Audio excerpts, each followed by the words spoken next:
Hello, everybody. Welcome to the Riffhard Podcast. My guest today is someone that I should have known already. I feel like we should have been friends, but this is my first time ever speaking to him. It's Matt Harvey from the band Exhumed, and he's kind of a legend in the death metal scene, and one of those people who really proves that the dream is real. You can make a living for yourself without compromising your art if you do it correctly. And he's the perfect example of that. He's a very engaging, charismatic, intelligent dude. And I really enjoyed this podcast. The reason that it came up to do this was because he just put out a solo record called Toward the Cold Light, which is not death metal at all. It's more like ambient orchestral music, but he's never been afraid to do his own thing. And again, he has made a career for himself for decades now, not compromising whatsoever, which to me is really the pinnacle of what you want to do with metal, right? If you want to do metal professionally, the idea is to not have to compromise, but to still make it your entire life. And he is the personification of that. So without further ado, let's get into it. Matt Harvey, welcome to the Riffhard Podcast. Thank you for having me. Pleasure. When people ask you this, or when you just think about like how you would define yourself, what do you consider yourself as far as a musician goes? I guess I think of myself primarily as a songwriter. I guess musician is probably the easiest way to cover it. But yeah, I think of myself more as like a songwriter first, and then everything else below that, Makes sense. So do you consider guitar as just a tool for songwriting and then playing songs? Yes. I'm not like one of those people that's like super romantic about guitar itself. I mean, obviously I love a lot of guitar based music, or, I'm into metal, but I don't like sit around and think like, man, I just want to get another guitar, like look at that guitar, or like, listening to, Segovia over, some other, a piano concerto or whatever. I don't have that like hard on for the guitar itself that a lot of guitar players that I know do. Same. Obviously, I like guitars a lot, but it's not like, it's not what gets me up in the morning necessarily. It's just the guitar, Yeah, I get that. I'm the same way. I actually don't get it at all. Like guitars, they're cool for sure. And I like having good ones, but like there's a level people go to, kind of like they do with cars too, where it's like, sure, I just check out. Like I don't care that much. It's just a tool. Once you have like, a couple guitars in each tuning, and then like, I'd like to get like a good nylon string and a good 12 string and a better steel string acoustic, just so I sort of have one of everything. And then I'm like, well, I'm good. And it's like, yeah, it'd be neat to get like a vintage Les Paul custom. That'd be cool. But I could think of a lot of things that I would, drop $5,000 on before a vintage Les Paul custom, So yeah, it to me, it's just a tool. Like I don't have any like, there's certain guitars that I think play a little bit better from what I do than others that I have. But I mean, I don't have like a sentimental attachment or like, I named my guitars just as a joke because people kept being like, oh, you don't name this and that. I was like, well, all right, well, I'll name these two. So you guys turn up. Yeah. That makes sense. So it's all right. Yeah. So when you write, do you write with a guitar primarily or in your head, or how does that work? It used to be always with a guitar. And in the last several years, I've been moving more and more away from that. Even some of the last Exhumed record that we did, I started writing just purely like in the tablature program. And then I would come to it obviously and have to play it. And then, I might make adjustments and stuff like that, because I just find that you build up such muscle memory. And my hands are much lazier than my brain. Mm-hmm. So my hands always go to the same spots. Just like, well, we've done this and it sounds cool. So here it is again, or here's a slight variation of it. So I found, getting really comfortable with writing tablature for everything. It was really freeing because then I could just sort of hum a little ditty and be like, oh, okay, cool. And I could sort of bypass the guitar, which is also handy if you're, in an airport or you're sitting in a van for several hours a day and you want to commit something, because I would always get these ideas in the past and just forget them. So, now I just have a backlog of, one riff here, 3 riffs there, whatever, and all these different melodies and chord progressions and various fragments, that I can return to at a later day when I'm in a place where I can sit down and properly write. So, yeah, the guitar is a very important tool. It's really the instrument I'm, comfortable on, really the only instrument I'm particularly comfortable on. But it's just a tool in service of composition. Yeah, so I write primarily a guitar, but I've taken lots of steps to not get trapped by it. And I think it's really easy to get trapped into like doing that thing you always do, like going there, like it's like, there I am playing my bullshit again, like always go to that chord, like I'm always trying to find ways to get around tendencies. Sure. Because otherwise you are basically trapped by your technique, for better or for worse, trapped by your technique and how much you know about the fretboard. And I think that's the reason to not use a guitar when composing, or to find a way to use a guitar but not be trapped by that stuff. Yeah, I mean, there's definitely, like I said, there's a lot of people that have such a passion for the instrument that they don't find that to be a limitation. And I admire that. And it's also tough because, there's a very thin line between style, self-plagiarism, and then self-parody. Yes. So you can kind of, once you fall in that rut, it almost becomes, it's like the 30-second ACDC record. Like, I don't know, man. I don't know how many records. Well, whatever. Just pick one. It's something between Who Made Who and Power Up. Any record in there. And it's like, is it style? Is it just falling back on the same thing? Or has it just become a parody of itself unintentionally because it's just the same fucking thing again and again and again? And it doesn't even mean that the thing is bad. It just means that, if you've got 8 other AC/DC records, like, what do you need this one for? Because it's just kind of the same shit, I would say that maybe, I think in some cases parody is appropriate, but maybe instead of parody, brand. Like maybe they see it just as, this is the brand. And I know what you mean by parody though, where like it gets worse and worse and worse and worse and worse. But like in some cases where it's super consistent, like Slayer or something, even though Slayer always did bring in new things, like I think there's just a very identifiable brand. Like there's certain things that just make it what it is, that those elements don't really change, I guess. I mean, like the thing is, I think,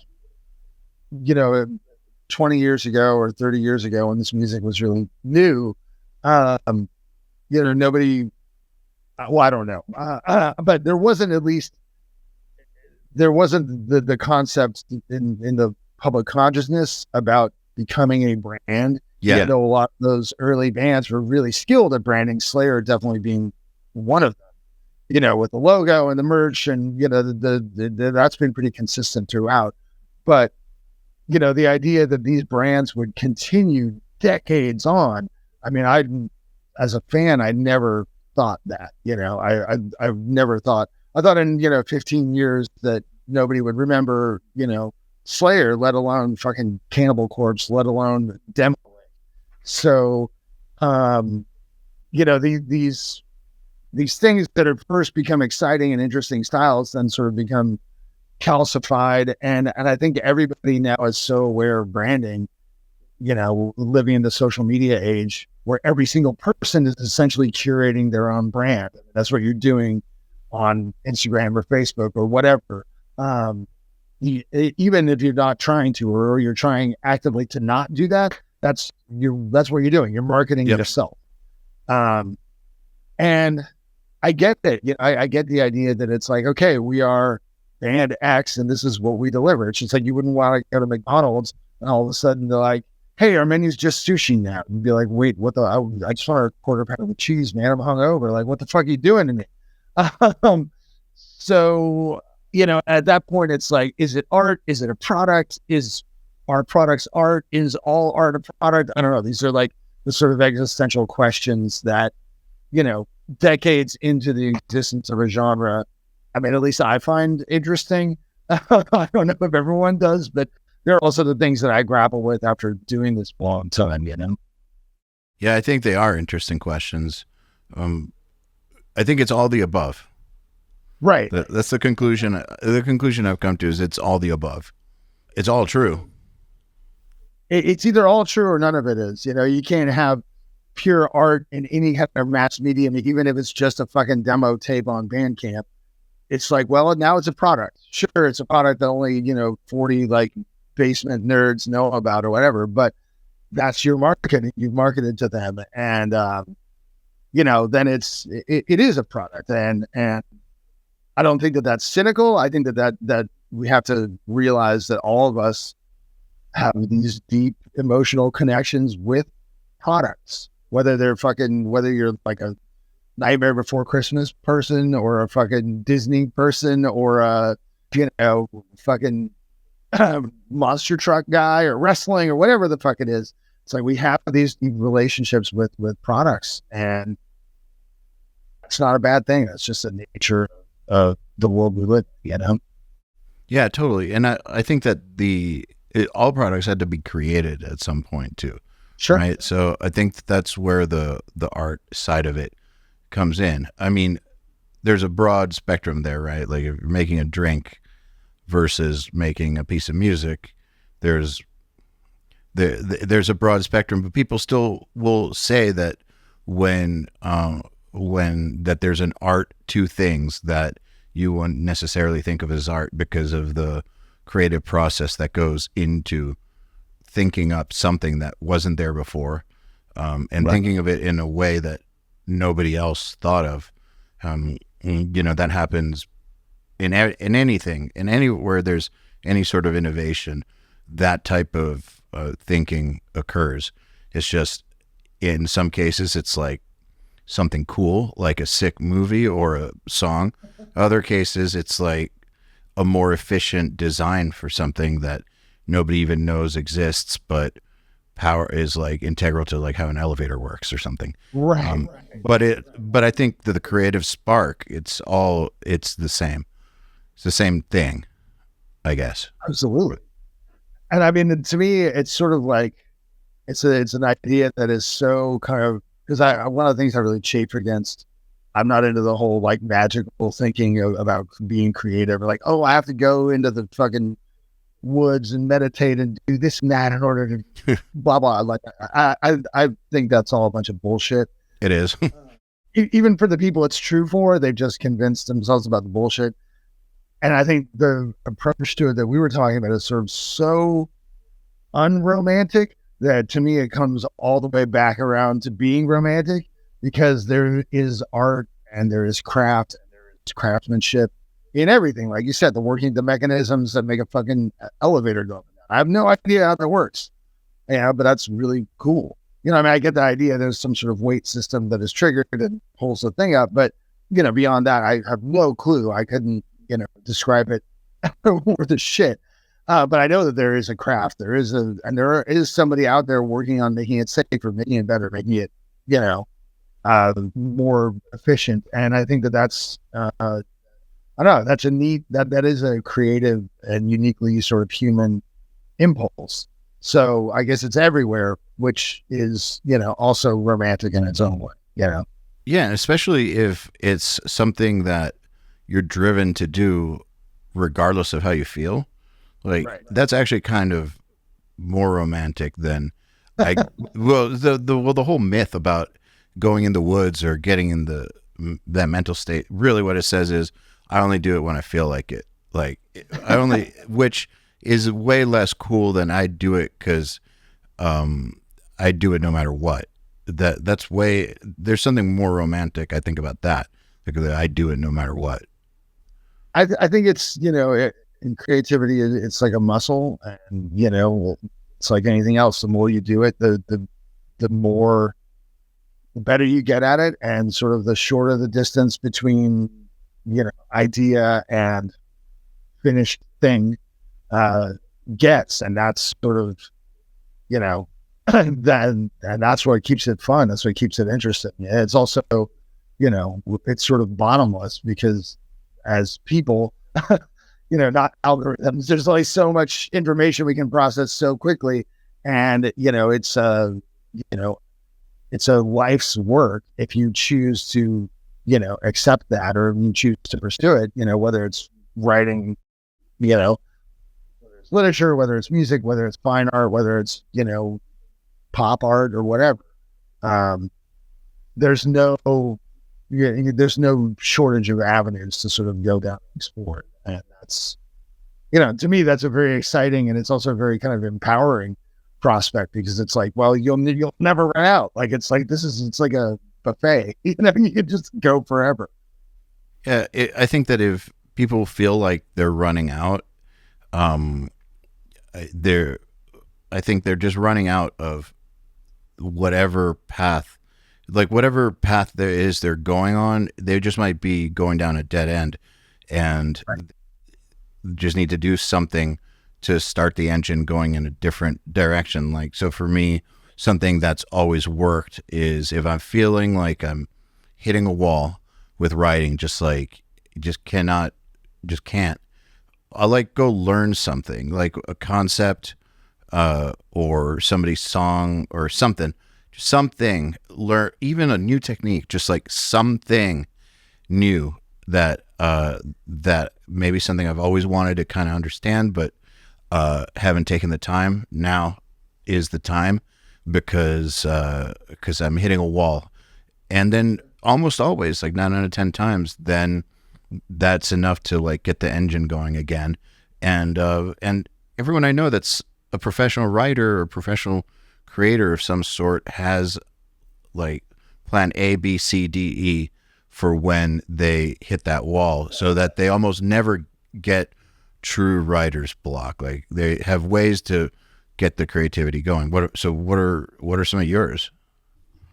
It's not too dissimilar. Generally, when I find I'm hitting a wall, it's kind of like I'm realizing, well, this is what I had to say about whatever the focus of this project is.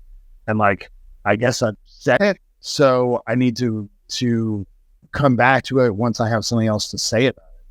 And, it doesn't necessarily have to be, you could just go somewhere totally different, whether it's reading a book or watching a movie or something totally unrelated.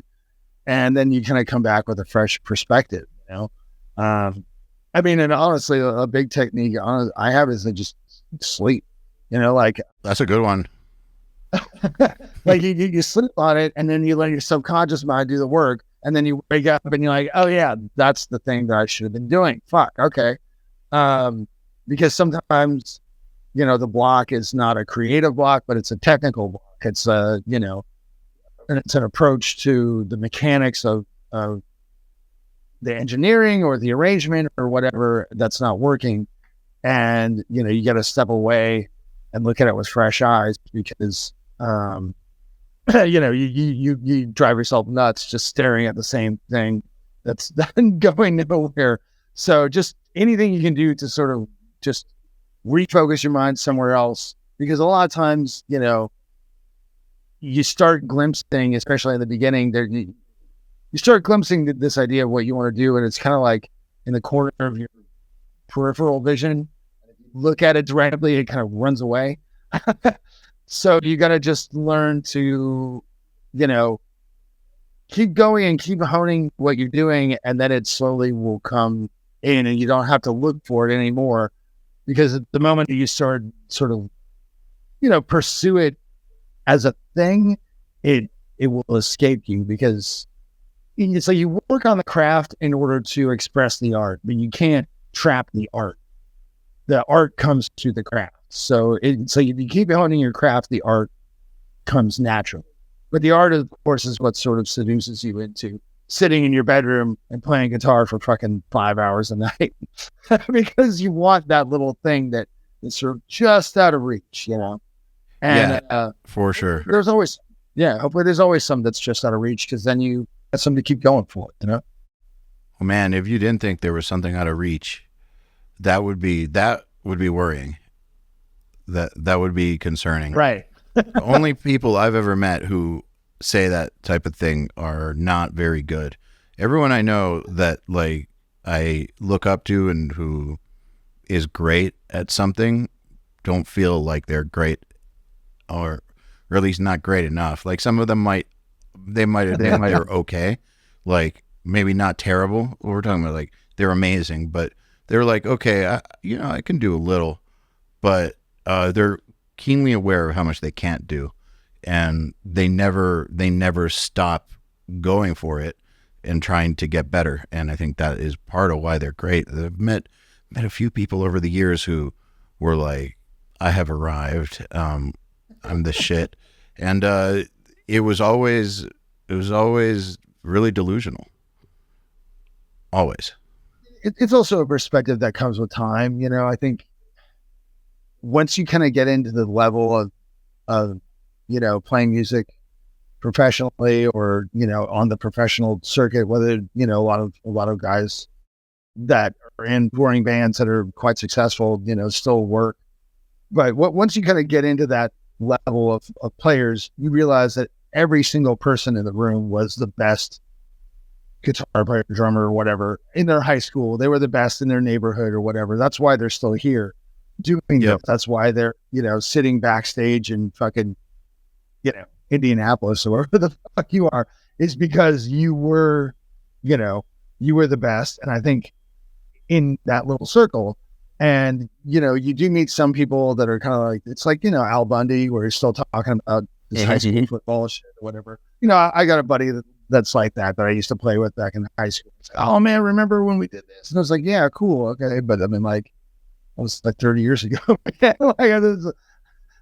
been a lot of stuff since then. Some people, that's great for them, and that's where they want to stay. But, the only way to get better is to put yourself in a situation where, you're not the best, and then you get better, and hopefully you keep going along that road, and you find whatever it's going to be, whether it's study or, the people that you play with, or a combination of both, that keep showing you like, hey, that's pretty cool. Like what you did is fine, but there's all this. What about this? What about that? What about that? And then that's how you kind of keep growing in a way that keeps you engaged, and when you do this for a living, it can get easy to get distracted by that, because it becomes a grind of traveling, a grind of, like you need to keep making a new record every couple of years so you can go back out on tour, and so that you can keep doing this and that. And it becomes a situation that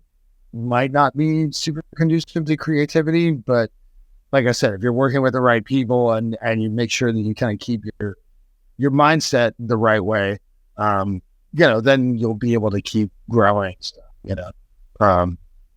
amidst the sort of mind-numbing banality of what being a musician entails a lot of the time, Yeah, totally. And I think you do have to make a conscious decision to keep evolving.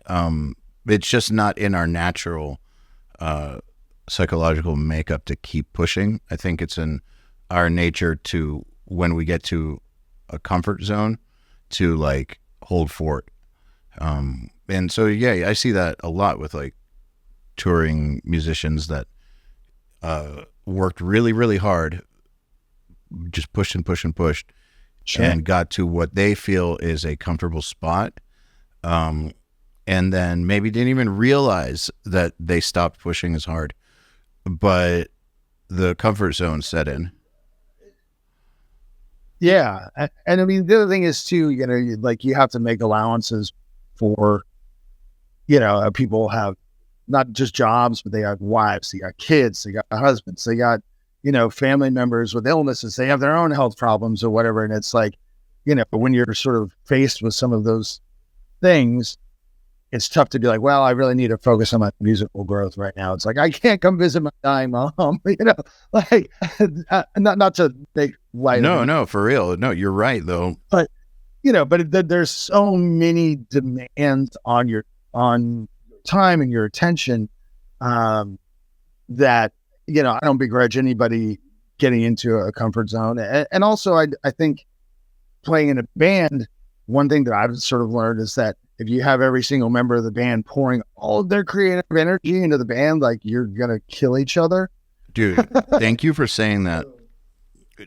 I don't know if you're familiar with my band. I'm in a band called Doth, and we have a new... Okay.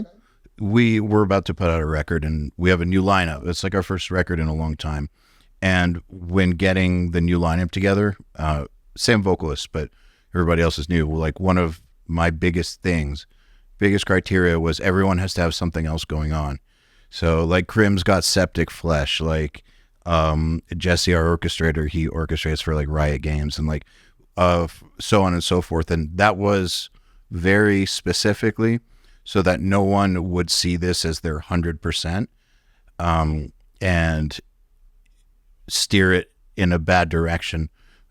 I've experienced that. So it's really actually really important, I think, for no band to be somebody's 100% outlet, because it takes away your clarity. It takes away your perspective. And you will kill each other. You will kill each other for sure. Yeah. Because it's going to be every single person being like, I have this idea and this is like my whole thing. And there's just not space, especially in like, heavier metal, because, it's a very limited kind of palette that you're working with. So you're just going to be you're going to have everyone stepping on each other's toes. And, some people's quote unquote comfort level is such a high level of execution. Technically to me, it's like, fuck, I'm a moderately okay guitar player, and what some of these guys can do, it's like, shit, if this is your comfort zone, like, you're good, man. You earned it. All I need you to do is like play this riff and then like go nuts for 30 seconds during the solo, and then we'll come back around. So it is a balancing act of personalities, of creativity, and it takes a long time. As someone who's been doing this since high school, our bass player in Exhumed, Ross, he and I have been playing together off and on, obviously, but, since right after high school. And, when we were in our late teens, early 20s, it was everybody's 100% thing. And, we kind of destroyed our friendship for like 15 years because of that, because it was like, well, there's just not enough room in the kitchen for all these cooks. And so something had to give. But that's something that you just learn with time and with emotional maturity and stuff that has nothing to do with like how good you are in playing your instrument. Yeah, I think, if you're going to do that, those are the years to do it. But through doing this podcast and talking to so many people in successful bands, I've noticed that the thing that they tend to do is find ways that people can put in 100, but that doesn't step over somebody else's. So like there will be like the person who is really good with accounting or whatever, but maybe isn't a great writer, right? But a good enough player. So they don't question each other's roles, I guess. That works really well for a lot of bands where maybe there's two main writers or one main writer, one dude who's great at engineering, another one who's just like the manager or the merch artist, like, and that keeps them from killing each other. But I'm guessing, are you typically the main writer in things you do? Yeah. I think and that's sort of been the one thing that I guess is sort of unusual in my kind of trajectory, is that whatever project I've been involved in outside of, when I was playing with Repulsion, or when I do Left to Die, where I'm playing somebody else's material, I've been the main writer in like every band I've ever been in, which is not super usual. But it is, like you said, it really is about finding a way that everybody has complementary strengths, and everyone, not necessarily stays in their lane, but everybody, knows that they are the master of that area, but they have something to contribute to the other areas, but you're going to defer to them. Our guitar player in Exhumed, Sebastian, he's a great audio engineer. Ross he's an art major, he's a visual designer. Mike, our drummer, he's done tour managing, he's done stage managing, and he can basically like build an entire house from scratch. Like the studio that I'm sitting in right now, he built most of it. My contribution was like holding drywall in place and like taking a wheelbarrow to the dumpster kind of thing.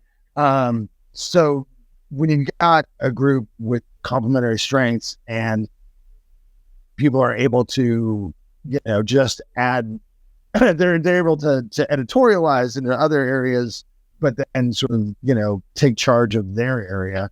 It's a very kind of healthy dynamic that, that will be able to last and will be able to kind of be fulfilling without, leading to conflict or too much conflict. You always want a little bit of conflict, but you don't want too.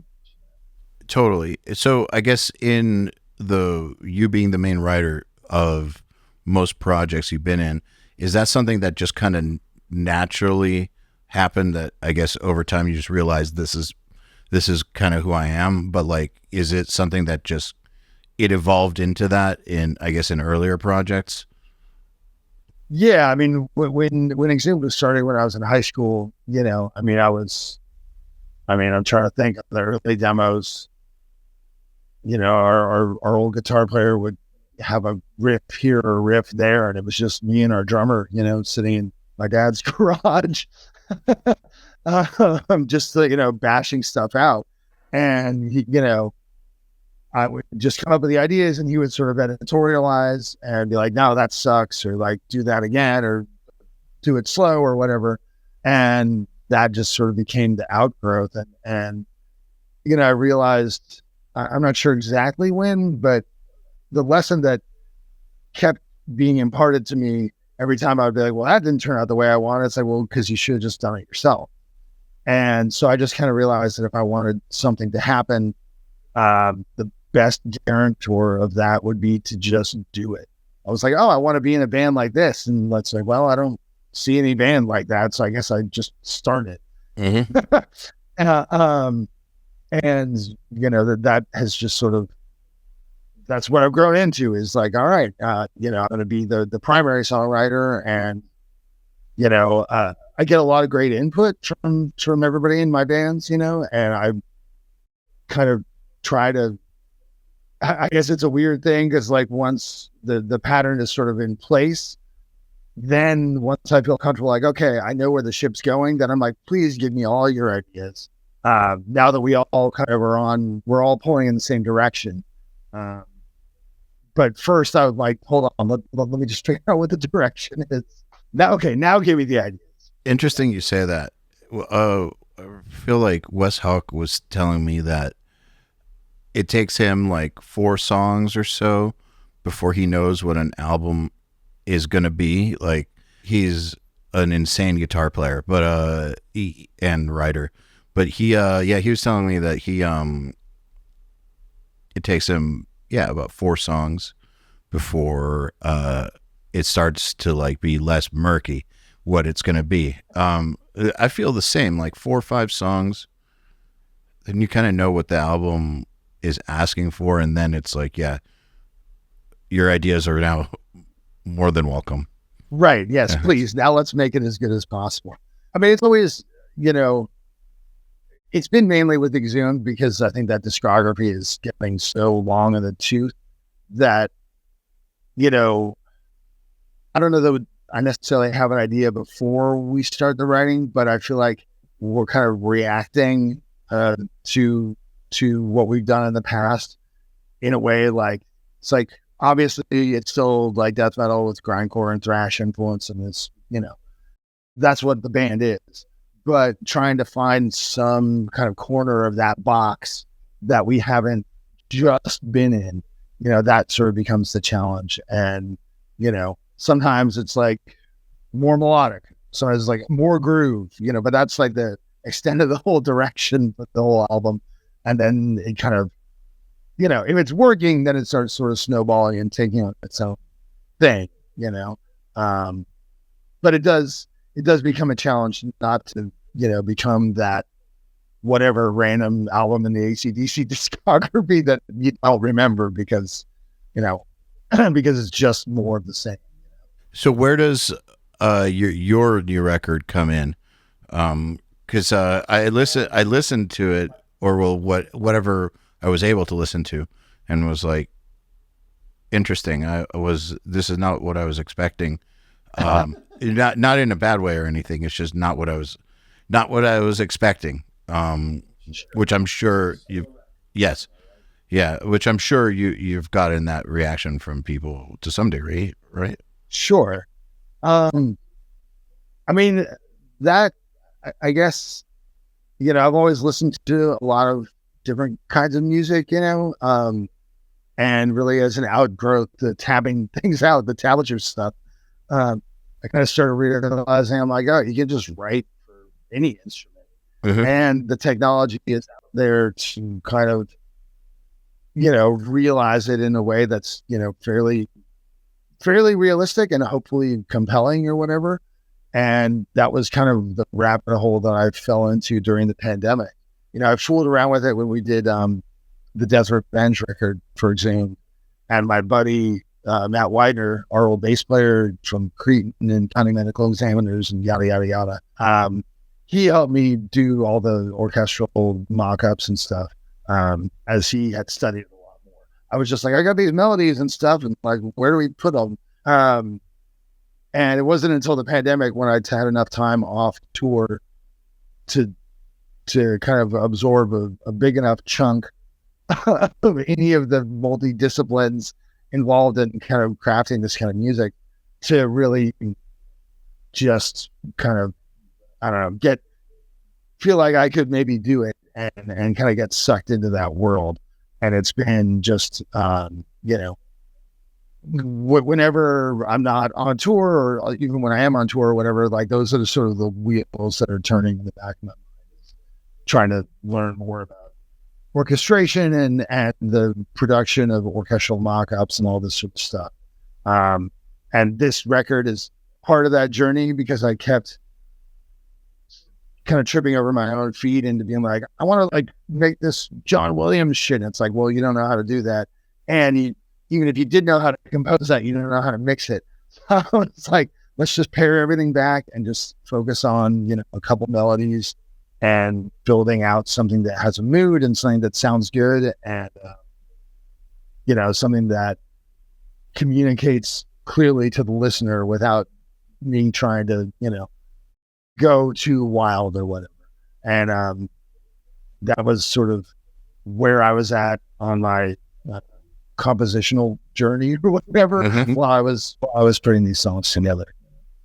That makes sense. That sounds very reasonable too.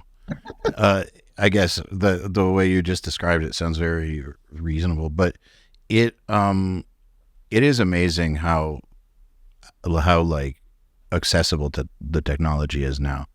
You just got to learn how to do it. It's really what it comes down to. Yeah. It's been a tremendous learning curve, and I mean, even the songs on this solo EP, like everything was written, got over a year ago now. And it was just something that was kind of fooling around with the mixes, and then I didn't really know what to do with it. And, coming into the new year, I was like, I gotta, it's done, mastered. Like this is a thing that is done, and until I put it out in the world, it's gonna sort of be, lingering and driving me nuts. It's like that, I'm gonna get around to this thing, and I was like, well, it's done. Just put it out and see if anybody listens to it, if anybody likes it, or whatever. And I also felt sort of with the vibe of the music that putting it out when it was colder made a lot more sense, because it's sort of a winter type album, So yeah, but it's just been like, first I kind of just was into the compositional aspect, and then it was the orchestration aspect, then it was the production aspect, then it was the hardware aspect. I was like, oh, so this is how you do it. Oh fuck, I need a new computer. Oh shit, I need a different hard drive. Oh shit, I need this and that. And so it's just, it's one of those things that seems like a fun idea, and then you turn around a couple of years later and you're like, okay, now I'm ready to start. I thought I'd started 2 years ago, but now I'm ready to actually start. And, but it's been really fun, man. It's like so challenging. And it's been such a stimulating process, and it's been a cool way to sort of reach out to different people and pick their brains and learn from them. And of course, obviously sitting on YouTube and watching YouTube videos, like everybody else, that's how I learn. So every time that you thought you were ready to start, I guess if you had known that it would take 2 years for you to actually feel like you're ready to start, would you have still done it? Probably not. It's just like, if I would have, like, when I was starting my first, band, I mean, we didn't even play any shows or anything, but, I was in 8th grade and I was like 12 or 13. And if somebody would have told me that it was like, well, it's going to be like 11 years before you make your first real record, I'd probably have been like, yeah, okay, I'm going to go back. Yeah. So it's like you almost sort of, at least for me, I need a little bit of that hubris. Like, oh yeah, this is going to be no problem. You sort of start out wildly overconfident, and then you kind of get knocked down, but you don't realize how far you've been knocked down because you're too stupid. So you keep going, and then you finally realize, like, oh, okay, shit. But luckily I've been doing this sort of as my hobby, and I'm also incredibly fortunate in that, we have our own recording studio like 15 miles from my house. This is where I'm sitting right now. And I'm the only person in Exhumed anyway, or any of my bands really, that lives in this area. So I have tons of time to work by myself, and to pursue this. And, I'm very, very fortunate to have had the time to own this craft. And, so I try to be grateful in that way. Because really, like, when you're in your mid 40s, is not I don't know. It's not the time you usually think of, like, let me just try this whole other complete thing that I, know next to nothing about. But it's been super fun and super engaging. I do that regularly. And I every time I do it, I'm like, this is not when people normally do this shit, and people must think I'm nuts. Like, learning something new or restarting the band or whatever. But well, when else am I going to do it? Like, and that's the thing, that's exactly it. And then the other thing is, like, trying something new and trying something different. And even if you sort of realize this isn't for me, or maybe like I'm not great at this or whatever, it's like just the act of exploring it. I think is just super positive. It's incredibly, it's incredibly sad to me when I see people who just don't have any interest, or they're just like, well, I just do this. It's like, really, that's it? Like, you don't want to, and it's not like I have a huge range of interests, but I mean, I'm always actively engaged in finding some new aspect of what I'm into. And, I just want to, like, burrow into that fucking rabbit hole and see what's in there and find out as much as I can, because it's, it's really, I don't know, it's really exciting. It's awesome. So do you feel like you're just as excited about it now as ever? I feel like in a lot of ways I'm more excited, because, whether it's playing in a band or just writing music in general, with writing music in general, I'm more excited because I feel like when I was starting out, sometimes stuff would just sort of fall together, and you wouldn't really know why. And you just kind of be waiting for a happy accident or whatever. And now I know that, if we want to do A, B, and C, it's going to be A, B, and C. And if I want to write something in some other vein, I at least have the tools to really give it a good try. So that to me is exciting, knowing that even if we make a record that people don't like as much, it's like, well, you know what? At least this one came out. We wanted to do this, and this is what we did. Whereas some of the early stuff was like, well, we wanted to do that, but we came out with this. So just knowing that you have sort of that control and the ability to kind of go from, again, it's like from idea to finished thing, and you know you're going to more or less get to where you want to go. That feels great. And that's really exciting. And, on the other hand, I'm more excited about it because playing music has become every year a little bit more lucrative. Not like I'm fucking, rolling in dough by any stretch of the imagination, but this is, I got to quit the factory that I worked at. So that was great. And I have more time to work on what I'm doing and to work on myself and to learn and everything else. I don't have kids or anything.